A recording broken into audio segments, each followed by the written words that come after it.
በማስጌጥ በማዋረድ መሰራት የነበረባቸው መፈቀድ የነበረባቸው ነገሮች ሁሉ ሁሉ በእግዚአብሔር ፈቃድ ተከናውነው ዛሬ ቁርጡን እርግጡን ስላገኘን መግለጫ እየሰጠን ያለ ነው። እንግዲህ እኔ በዚህ 2-3 ቀን ወንድማችን ካረፈ በኋላ እኔ 3 ነገር ከዘላለም ሞት ተምሬ አንዳንድ ሰዎች እንኳን ሞቶ ኑሮ የማያስተምሩ ሰዎች አሉ።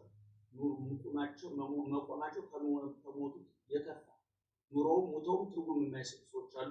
አንዳንድ ልባም ሰዎች ደግሞ ሞቶም ቆመው የሚናገራሉ፣ ሞቶም ይናገራሉ። እኔ የዘላለም እረፍት 3 ነገር አስተምሮኛል። አንደኛ ዘላለም የሃይማኖት መልኩን የትምህርት ልኩን የቆመበት መድረኩን አስከብሮ የኖረ ባለፉት 30 ዓመታት የሃይማኖት የትምህርት የጠባይ ለውጥ ሳያመጣ ነበረ ከመባል የተሰወረ ብዙዎች ወድቀው ሲነሱ መተው ሲሄዱ ገብተው ሲወጡ ዘላለም ግን ባለበት ቆሞ የማይበል ጎርፍ ሳያናውጠው የቆየ ለትንሽ ለትልቁ ለሀብታም ለድሃው ለሞላለት ለጎደለበት ሁሉም ቦታ ለተከፈተ ጆሮ ለተዘጋጀ ልብ ሁሉ ሰማያዊ የእግዚአብሔርን ቃል የኦርቶዶክስ ተዋሕዶ ቤተክርስቲያን ትምህርት ሳይጨምር ሳይቀንስ ሳይበርስ ሳይቀልስ በትክክል ለምዕመናን ጆሮ ሲያደርስ የኖረ መሆኑ። ሁለተኛው ደግሞ የኦርቶዶክስ ተዋሕዶ ቤተክርስቲያን ብቻ ሳይሆን በውስጡ ያሉ ሌሎችም ሰዎች ቅልብ ያላቸው ሁሉ ለዘላለም የሰጡትን ክብርና ቦታ ስመለከት ለካ ዓለም የጫጫታ የትርምስ የግርግር ብቻ አይደለም።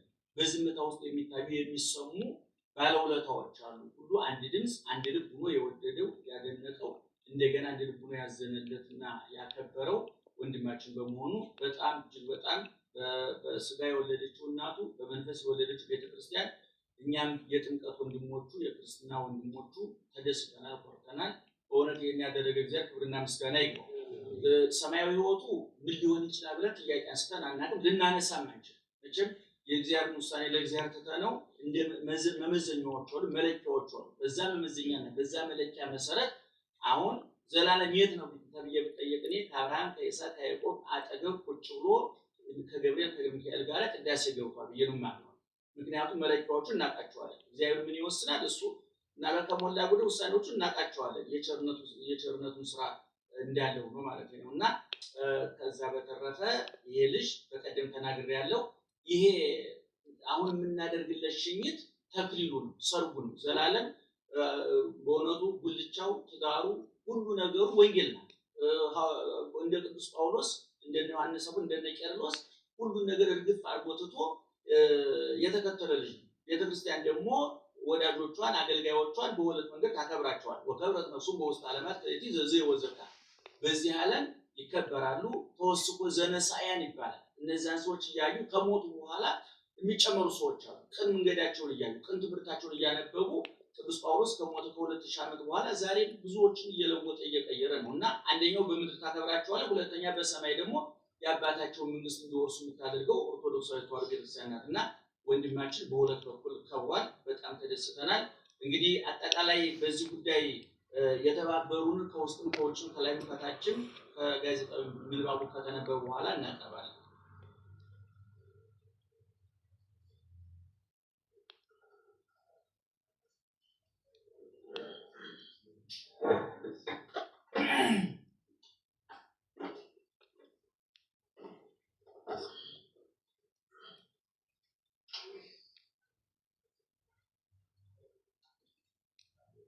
መጋቢት 1 ቀን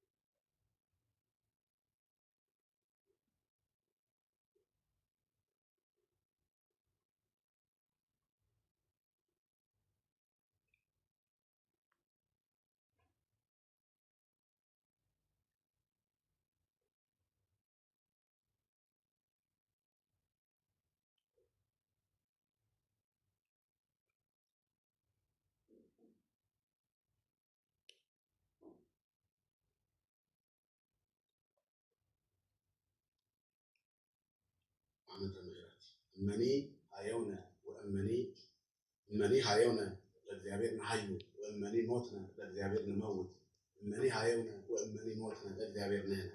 በሕይወት ብንኖርም ለእግዚአብሔር እንኖራለን፣ ብንሞትም ለእግዚአብሔር እንሞታለንና። እንግዲህ በሕይወት ብንኖርም ብንሞትም ለእግዚአብሔር ነን። የቅዱስ ጳውሎስ መልእክት ወደ ሮሜ ክርስቲያኖች ምዕራፍ 14 ቁጥር 8 የመምህር ዘላለም ወንድሙ የአሸኛኘት የስንብት መርሃ ግብርን አስመልክቶ የተሰጠ ጋዜጣዊ መግለጫ ነው።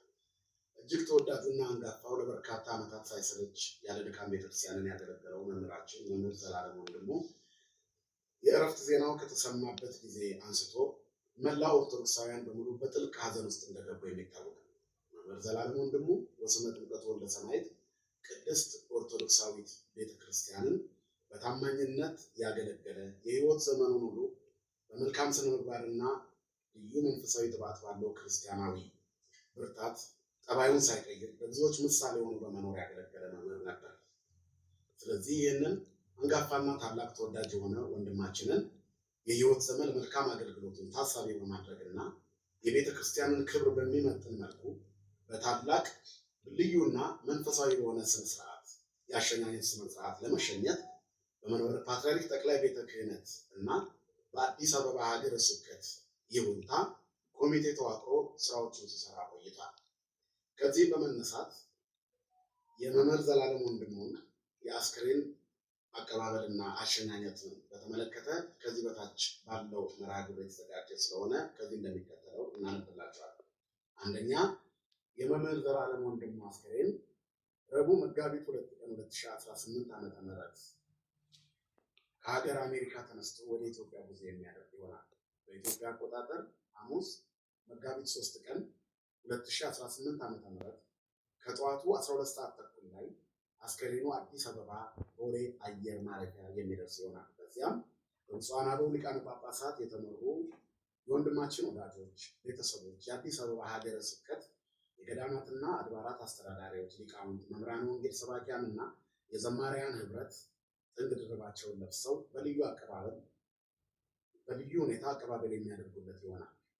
2 ከጠዋቱ 1 ሰዓት ጀምሮ ከቦሌ ኤርፖርት እስከ ቦሌ ደብረ ሳሌም መድኃኔዓለም ካቴድራል ድረስ በሊቃውንት ቤተክርስቲያን በሰንበት ትምህርት ቤት አባላትና በዘማሪያን ህብረት በመምህራን ታጅቦ ወደ ቦሌ ደብረ ሳሌም መድኃኔዓለም ጉዞ ያደርጋል። 3 በቦሌ ዓለም አቀፍ አየር ማረፊያ የሚገኙት የተመረጡና ፈቃድ የተሰጣቸው ምዕመናን አቀባበሉን ለማድረግ መገኘት በቦሌ ደብረ ሳሌም መድኃኔዓለም ካቴድራል ደግሞ አጭር ቆይታ ከተደረገ በኋላ በመለከት ድምፅ በነጋሪት እየተጎሰመ በዝማሬና በበገና ታጅቦ በአዲስ አበባ ሀገረ ስብከት ሊቃውንት፣ በመምህራነ ወንጌል ሰባኪያን፣ በሰንበት ትምህርት ቤት አባላት እንደዚሁም በኦርቶዶክሳውያን ወጣቶች ታጅቦ ከጠዋቱ 3 ሰዓት ጀምሮ እስከ 5 ሰዓት ድረስ ጉዞ ወደ መስቀል አደባባይ የሚያደርግ ይሆናል።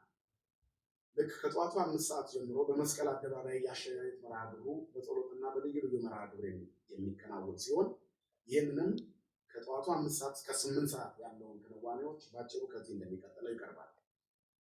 ከጠዋቱ 5 ሰዓት ጀምሮ የተለያዩ ክንውኖች ይኖራሉ። ከነዚህም መካከል አንደኛ የመክፈቻ መርሃ ግብርና ጸሎት፣ እንደዚሁም ያሬዳዊ ዝማሬና የዘማሪያን ህብረት እንደዚሁም ዝማሬና ቅኔ ይቀርባል። የመምህር ዘላለም ወንድሙ የህይወት ታሪክ ምንባብ ይቀርባል። ከተለያዩ ተቋማት የሚቀርቡ የስንብት መልእክቶችን በዚሁ በመስቀል አደባባይ የሚከናወኑ ይሆናል። ከቤተሰብና ከወዳጅ ዘመዶች ስለ ወንድማችን የሚቀርቡ አጠር ያሉ ምስክርነቶች በተለያዩ አካላት በዚሁ በመስቀል አደባባይ ይቀርባል። ለ30 ደቂቃ የሚቀርብ ለወንድማችን የተዘጋጀ የወንጌል ትምህርት መርሃ ግብር ይኖራል። በመጨረሻም በሰንበት ትምህርት ቤቶችና በዘማሪያን የጋራ ዝማሬ ይቀርባል። ልክ 8 ሰዓት እስከ 8 የመጨረሻው 8 ሰዓት ላይ ቃለ ምዕዳንና ቡራኬ በብፁዓን አበው ሊቃነ ጳጳሳት ከተሰጠ በኋላ ልክ 8 ሰዓት ላይ ከመስቀል አደባባይ ጉዞው ወደ መንበረ ጸባዖት ቅድስት ሥላሴ ካቴድራል የሚያደርግ ይሆናል። ልክ ከቀኑ 9 ሰዓት በመንበረ ጸባዖት ቅድስት ሥላሴ ካቴድራል የሚከናወነው መርሃ ግብር ከተፈጸመ በኋላ 9 ሰዓት ላይ የቀብር ስነ ስርዓቱ የሚፈጸም ይሆናል። የተወደዳችሁና የተከበራችሁ በመላው ዓለም የምትገኙ የወንድማችን የመምህር ዘላለም ወንድሙ ወዳጆች በሙሉ በዕለቱ የምትገኙ ሁሉ አለባበሱን በሚመለከት ከዚህ እንደሚከተለው ይሆናል። መምህር ዘላለም ወንድሙ ወንድማችን ሰማያዊ ሙሽራችን ስለሆነ አገልግሎቱ ለሰማያዊ ክብር እንደሚያበቃው ስለምናምን ሕይወቱን በሙሉ በወንጌል የኖረና ከቅዱሳን ማህበረተኞች ጋር በሰማይ ነጩን ለብሶ እንደሚቀላቀል ስለምናምን እምነታችንም ስለሆነ ለዚህ ማረጋገጫችን የእኛም አለባበስ የሚገልጠው ይሆናል። በዕለቱ ማንኛውም ወንድማችንን ለመሸኘት የሚገኝ ሁሉ ነጭ ልብስ ለብሶ እንዲገኝ ኮሚቴው ያሳስባል። ስለዚህ የተወደዳችሁ ሊቃውንተ ቤተክርስቲያን፣ መምህራን ወንጌል፣ ሰባኪያን፣ ዘማሪያን እንደዚሁም ምዕመናንና ምዕመናት በሙሉ በዕለቱ ነጭ ልብሳችንን በመልበስ ሙሽራ የሆነ ወንድማችንን በኦርቶዶክሳዊ ስነስርዓት እንድንሸኘው ኦርቶዶክሳዊ ተዋሕዶ ቤተክርስቲያን ከዚሁ ትማጸናለች። እግዚአብሔር የወልደ ሰማያትን ነፍስ ከቅዱሳን ከደጋጎቹ ጋር ያሳርፍልን። አሜን።